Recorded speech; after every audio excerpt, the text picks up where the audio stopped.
Niisiis olgu öeldud, et Jumalapoja õnnistust toova inimeseks saamise ajast oli möödunud 1348 aastat, kui kuulsusrikkas Firenzes, sest Itaalia kõige kaunimas linnas puhkes surmakülvav katk, kas taevatähtede mõjul või Jumala õiglase viha poolt surelikele määratud karistusena nende pattude eest. Mõni aasta varem oli katk alguse saanud idamaadel, kus ta maha oli niitnud arvutu hulga elanikke, siis aga peatumatult ühest paigast teise edasi liikudes õnnetul kombel levinud ka Läänemaile. Tema vastu ei aidanud inimese tarkus ega ettevaatusabinõud. Ei see, et selleks ette nähtud inimesed linna mustusest tühjaks koristasid. Ei see, et ühtki haigestunud linna sisse ei lastud, ega see, et tervise hoidmiseks rohkesti juhendeid anti. Ei mõjunud ka see, et vagad inimesed sel puhul korraldatud protsessioonides või mõnel teisel kombel oma alandlike palvetega alatasa Jumala poole pöördusid. Mainitud aasta kevade algul hakkas see tõbi õudsel ja imelikul viisil oma kohutavat tööd tegema. Taud levis seda hoogsamalt, et see kokkupuutumisel haigelt üle kandus tervele, just nagu tuli, mis kinni hakkab puivadest ja õlistest esemetest, kui need väga lähedal asuvad. Veelgi pahem oli see, et mitte üksnes rääkimine ja läbikäimine haigega ei andnud tervele edasi haigust ega saanud surma põhjuseks, vaid tõbi nakatus ka haige riiete või muude nende poolt kasutatavate asjade paljast puudutamisest. Seda, millest ma nüüd tahan rääkida, on päris imelik kuulda. Kui mu enese ja paljude teiste silmad seda ise pealt poleks näinud, ei julgeks ma seda uskuda, veel vähem sellest kirjutada, kuigi ma seda oleksin kuulnud usaldusväärsetelt isikutelt. Sel tõvel oli nimelt nii suur võime ühelt teisele nakata, et seda ei juhtunud ainult inimestega, vaid palju enamatki. Kui tõbise või tõppe sattunud inimese asjasse puutus loom, siis haigestus temagi ja suri lühikese aja jooksul. Nagu öeldud, nägin ma ühel päeval sellist juhtumit ise oma silmaga pealt.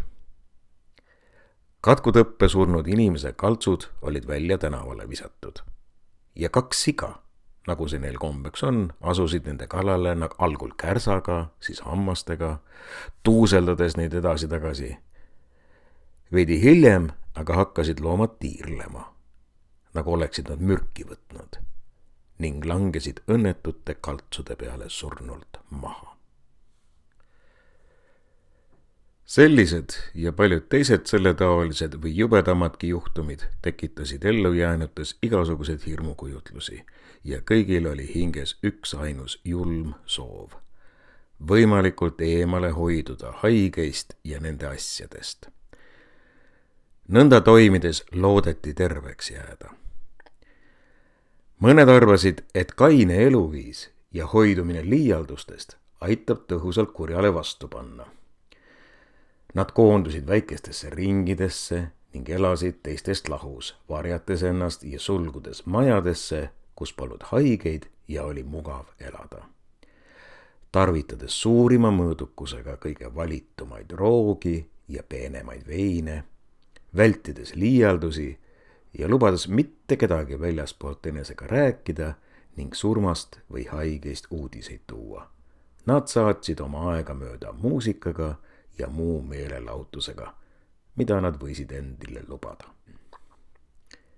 Teised aga olid vastupidisel arvamisel, väites, et selle häda vastu on kõige tõhusam rohi palju juua ja nautida, lauldes ja lõbutsedes ringi hulkuda nii palju kui võimalik, kõiki oma ihasid rahuldada, naerda ja nalja heita kõige üle.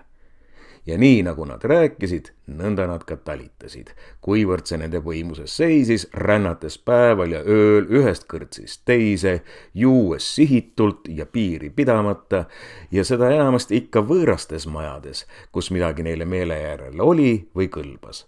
ja seda oli neil kerge teha, sest kõik olid oma asjadele käega löönud, nagu poleks neil enam kaua elada. Majad olid enamikus üldiseks omanduseks muutunud ja kuigi võõras sinna sisse astus, võis ta sealt talitada nagu peremees kunagi. Kuigi need, kes nõnda mõtlesid, oma loomalikele tungidele järele andsid, hoidusid nad siiski haigetest võimalikult eemale. Niisuguses masendatud ja viletsas olukorras langes ja kadus meie linnas peaaegu täiesti kõigi jumalike ja inimlike seaduste autoriteet, sest nende valvajad ja täidesaatjad olid kõik kas surnud või haiged nagu teisedki elanikud või oli neil jäänud üle nii vähe teenijaskonda, et ei suudetud enam mingit ülesannet täita. Ja seetõttu oli igal ühel lubatud teha kõik, mis süda soovib. Paljud aga olid valinud kesktee selle kahe eluviisi vahel. Nad ei piiranud ennast söögi suhtes nagu esimesed ega läinud üle piiri joomise ja liialdustega nagu teised, vaid tarvitasid kõike seda parajal määral ja tarvidust mööda. Ei sulgunud tuppa, vaid hulkusid ringi, hoides käes lilli, lõhnavaid taimi või muid aromaatseid rohte, mida sageli nuusutasid, pidades väga kasulikuks oma aju lõhnadega kosutada, sest õhk oli täis laipade, haigete ja arstimite läppunud lehka. Teiste arvamus oli rangem, kuid võib-olla õigem, et kõige parem abinõu tõve vastu on selle eest põgeneda.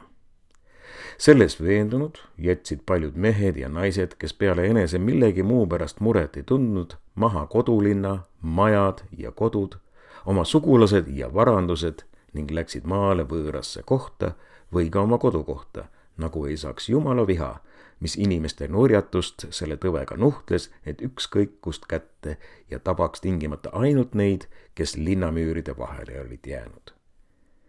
Nad näisid arvavat, et linnale on kätte jõudnud viimne tund ja sinna ei tohi jääda ainsatki hinge. Neist nii erisuguste vaadetega inimestest ei surnud küll mitte kõik, aga kõik ei pääsenud ka eluga. Haigus tabas nii neid kui noid, ükskõik kus nad ka olid.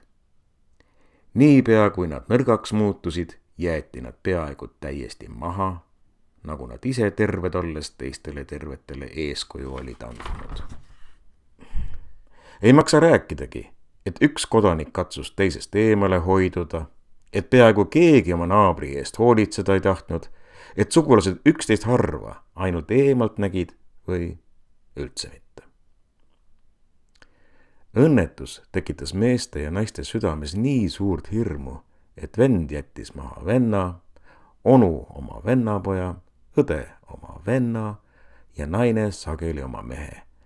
Aga mis veel hullem oli ja vaevalt usutav, isad ja emad ei käinud enam oma lapsi vaatamas ega nende eest hoolitsemas, nagu polekski nad nende omad.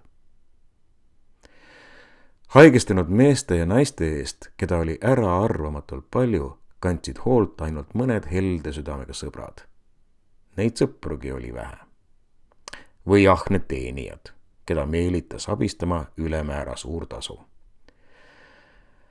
Aga neidki oli vähe järele jäänud ja need toored ning asjatundmatud mehed ja naised oskasid vaevalt muud teha, kui haigetele kätte anda, mida nad tahtsid, või pealt vaadata, kui nad surid. Sest teenistuses hukkusid nad sageli ise koos kõige oma tasuga. Kuna naabrid, sugulased ja sõbrad haigeid maha jätsid ja ka teenijaist puudus oli, siis oli selle tagajärjeks ennekuulmatu nähtus. Kui haigestus isegi mõni peen, ilus ja suursugune daam, siis polnud tal selle vastu midagi, et teda teenis mõni mees. Ükskõik, kas noor või vana, ja kui haigus nõudis, oli ta valmis ilma vähemegi häbita iga oma kehaosa näitama, mida ta muidu ainult teiste naiste juuresolekul oleks teinud. Veelgi haletsemisväärsemat pilti pakkus alamrahva ja suurelt jaolt ka keskseisusesse kuuluvate inimeste saatus. Lootus või vaesus hoidis neid sageli oma koduküljes kinni ja nad käisid läbi ainult naabritega. Neid haigestus päevas tuhandete kaupa ja kuna neid keegi ei teeninud ega aidanud, surid nad peaaegu kõik. Paljud neist heitsid hinge tänaval, päeval ja öösel. Paljusid tabas surm küll kodus, aga nende surmast said naabrid teada alles siis, kui hakkasid tundma laguneva surnukeha lehka. Kõik kohad olid tulvil surijaid. Kartes nakatumist surnult, aga ühtlasi kaasa tundes lahkunuile, toimisid naabrid enamasti ikka ühteviisi. Nad tassisid kas ise või kandjate abiga, kui neid saadaval oli, laibad majast välja ning panid nad läve ette maha, kus neid möödaminejad võisid lõpmatul arvul näha, eriti hommikuti. Siis saadeti kirstule järele. Kuid oli ka neid, kes kirstu puudumisel laiba laudadele asetasid. Sageli võis ühel kanderaamil näha 2 või 3 laipa, kuid juhtus sedagi, ja kes jõuaks neid juhtumeid loetleda, et ühel ja samal kanderaamil lamasid naine ja mees, 2 või 3 venda või ka isa ja poeg ja nii edasi.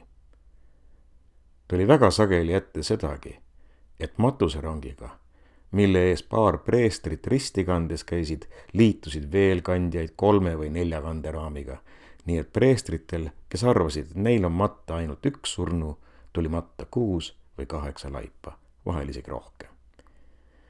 Surnuile ei avaldatud austust ei pisarate, küünalde ega saatjatega. Mindi isegi nii kaugele, et surnud inimesest niisama vähe hooliti, kui tänapäeval kärvanud kitsest. Siit näeb selgesti, et sel ajal, kui asjade hargelik käik tarkugi ei õpeta väikesi ja harva esinevaid kaotusi kannatlikult taluma, võivad suured õnnetused kõige hargelikumaidki inimesi muuta arukaks ja ükskõikseks. Kuna selle tohutu hulga laipade matmiseks, mis kõigi kirikute juurde iga päev ja peaaegu iga tund kokku toodi, pühitsetud maad ei jätkunud, eriti kui oleks tahetud muistse kombe järgi igaühele eri matuse paik anda, siis kaevati kirikute juures kitsaks jäänud surnuaedade maasse määratu suured augud, kuhu paigutati sadade kaupa järjest juurde toodavaid laipu. Laoti nad kiht kihi peale, nagu mingit kaupa laevalaoruumi ja kaeti nad kergelt mullaga, kuni auk ääretasa täis sai.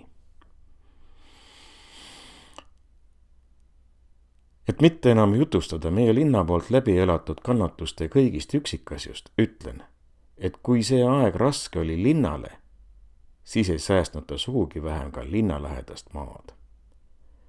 Kui kõrvale jätta lossid, mis sarnanesid väikesel mõõdul linnale, siis jäid vaesed õnnetud talupojad oma peredega laiali pillutud külades ja taludes ilma arstiabita ja hoolitsuseta ning surid teedel, viljapõldudel ja majades nii ööl kui päeval.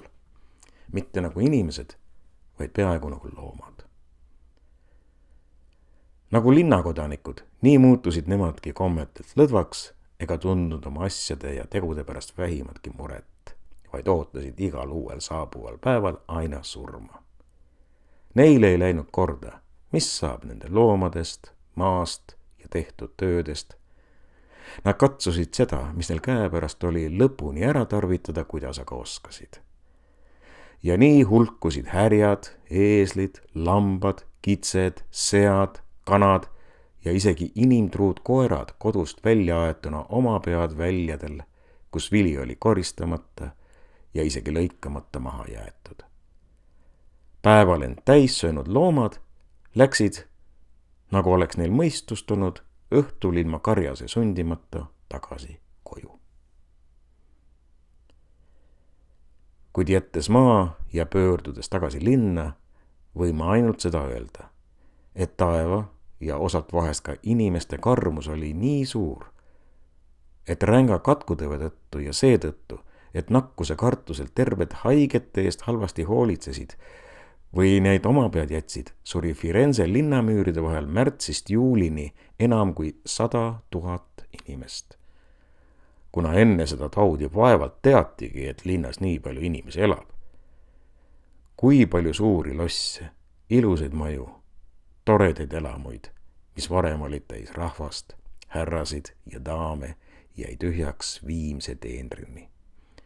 Kui palju nimekaid sugukondi, suuri pärandeid ja tohutuid rikkusi jäi ilma pärijateta.